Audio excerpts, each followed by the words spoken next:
మీరు ఎక్కడికి వెళ్ళినా సరే మీకు ఎదురుండకూడదు, నన్ను చూసి ఎదుటి వాళ్ళు భయపడాలి, నన్ను చూసి ఎదుటి వాళ్ళు తల దించుకోవాలి. నేను ఎక్కడ అడుగు పెట్టినా సరే అక్కడ నా సొంతం కావాలి, పేరు ప్రఖ్యాత కావాలి, డబ్బు కావాలి, ధనం కావాలి అనుకుంటున్న వాళ్ళు ఎవరైతే ఉన్నారో అటువంటి వాళ్ళ కోసం పవర్ఫుల్ గల రెమెడీ అన్నమాట. ఈ యొక్క తావీదులో ఈ యొక్క పక్షి ఏకనం పెట్టేసి మీరు దాన్ని కుడి చేతి భుజానికి కట్టుకున్నట్లయితే మీరు ఎట్లా ఉంటారంటే 1000 వేణుగుల బలంతో ఉన్న భీముడు టైపుగా ఉండిద్ది అన్నమాట. అంత పవర్ఫుల్ గల రెమెడీ అన్నమాట.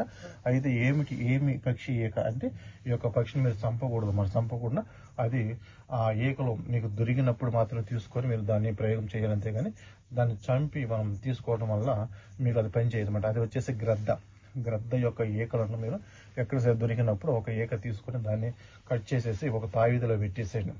తాయిదలో పెట్టి శనివారం కానీ ఆదివారం కానీ తీసి తాయిదలో పెట్టేసి మీ కుడి చేతి భుజాన్ని కట్టుకోండి. కట్టుకున్న కానీ మీరు ఎక్కడికి వెళ్తే అక్కడ విజయం మీదే అన్నమాట.